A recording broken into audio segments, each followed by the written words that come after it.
ചക്രവ്യൂഹത്തിൽപ്പെട്ട അഭിമന്യുവിന്റെ അവസ്ഥയാണ് രാജ്യത്തിനെന്ന് ലോക്സഭയിൽ പ്രതിപക്ഷ നേതാവ് രാഹുൽ ഗാന്ധി.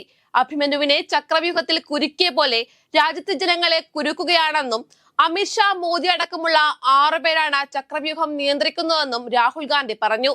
അവർ അഭിമന്യുവിനെ കൊന്ന പോലെ രാജ്യത്തെയും കൊല്ലും. യുവാക്കൾ, സ്ത്രീകൾ, കർഷകർ എല്ലാം ആ ചക്രവ്യൂഹത്തിൽ പിടയുകയാണെന്നും രാഹുൽ തുറന്നടിച്ചു. കൊല്ലം ഓയൂരിൽ നിന്നും 6 വയസ്സുകാരി അബിഗേൽ സാറയെ തട്ടിക്കൊണ്ടുപോയ കേസിലെ 3-ാം പ്രതി അനുപമ പത്മകുമാറിന് ജാമ്യം. പഠനത്തിനായി ജാമ്യം അനുവദിക്കണമെന്ന ആവശ്യം പരിഗണിച്ചാണ് ഹൈക്കോടതിയുടെ നടപടി. ഉപാധികളോടെയാണ് അനുപമ പത്മകുമാറിന് ഹൈക്കോടതി ജാമ്യം അനുവദിച്ചത്. സാമ്പത്തിക പ്രതിസന്ധി പരിഹരിക്കുന്നതിനായി അനുപമയും പിതാവ് പത്മകുമാർ, ഭാര്യ അനിതകുമാരി എന്നിവർ ചേർന്നാണ് കുട്ടിയെ തട്ടിക്കൊണ്ടുപോയത്.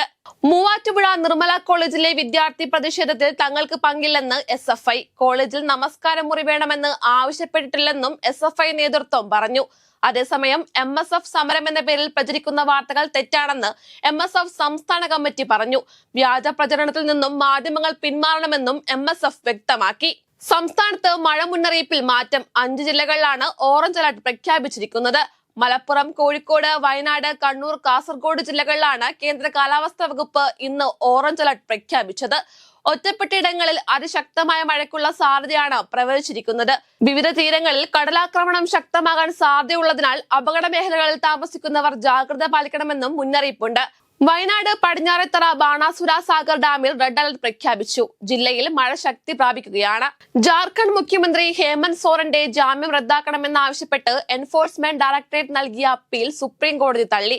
ഹേമന്ത് സോറന്റെ ജാമ്യം നൽകിയ റാഞ്ചി ഹൈക്കോടതി വിധി റദ്ദാക്കണമെന്നാവശ്യപ്പെട്ട് നൽകിയ അപ്പീലാണ് തള്ളിയത്. ഹൈക്കോടതി വിധി വിചാരണയെ ബാധിക്കുന്നുവെന്ന EDയുടെ വാദം കോടതി തള്ളി. ഹൈക്കോടതി ഉത്തരവിലെ നിരീക്ഷണങ്ങൾ വിചാരണയെ ബാധിക്കില്ലെന്നും സുപ്രീം കോടതി വ്യക്തമാക്കി. LDF സർക്കാരിനെതിരെ വിമർശനവുമായി CPI സംസ്ഥാന സെക്രട്ടറി ബിനോയ് വിശ്വം. 2ാം LDF സർക്കാർ പ്രതീക്ഷക്കൊത്ത് ഉയർന്നില്ല എന്നതാണ് സാമ്പത്തിക ഞെരുക്കത്തിന് കാരണമെന്നും ലക്ഷ്യമിട്ട കാര്യങ്ങൾ സർക്കാരിന് നടത്താൻ സാധിച്ചില്ലെന്നും ബിനോയ് വിശ്വം പറഞ്ഞു. 2.5 പതിറ്റാണ്ട് മുമ്പ് അപകീർത്തി കേസിൽ സാമൂഹ്യ പ്രവർത്തക മേധാ പട്കറിന് വിധിച്ച ജയിൽ ശിക്ഷയ്ക്ക് stay. Delhi lieutenant governor VK Saxena ഒരു NGOയുടെ തലവനായിരിക്കെ 23 വർഷം മുമ്പ് നൽകിയ മാനനഷ്ട കേസിൽ 5 മാസത്തെ തടവ് ശിക്ഷ നടപ്പാക്കുന്നതാണ് കോടതി സ്റ്റേ ചെയ്തത്. സംഭവത്തിൽ പരാതിക്കാരനായ ഡൽഹി ലഫ്റ്റനന്റ് ഗവർണർ VK സക്സേനയ്ക്ക് കോടതി നോട്ടീസ് അയക്കുകയും മേധാ പട്കറിന് ജാമ്യം അനുവദിക്കുകയും ചെയ്തു. ഷിരൂരിൽ മണ്ണിടിച്ചിലിൽ കാണാതായ അർജുനായുള്ള തിരച്ചിൽ ഉപേക്ഷിച്ച നിലയിൽ. ആശങ്കപ്പെട്ടതുപോലെ പുഴയിൽ മാത്രമല്ല കരയിൽ പോലും സംവിധാനങ്ങളില്ലെന്നും രാവിലെ നേവിയിലെ ചില ഉദ്യോഗസ്ഥർ എത്തിയെങ്കിലും മടങ്ങിപ്പോയെന്നും വിജിൻ MLA പ്രതികരിച്ചു. അതേസമയം രക്ഷാപ്രവർത്തനം തുടരണമെന്ന ആവശ്യത്തിൽ ഉറച്ചു നിൽക്കുകയാണ് അർജുന്റെ കുടുംബം. ഒളിമ്പിക് ഷൂട്ടിംഗിൽ ഇന്ത്യക്ക് നിരാശ.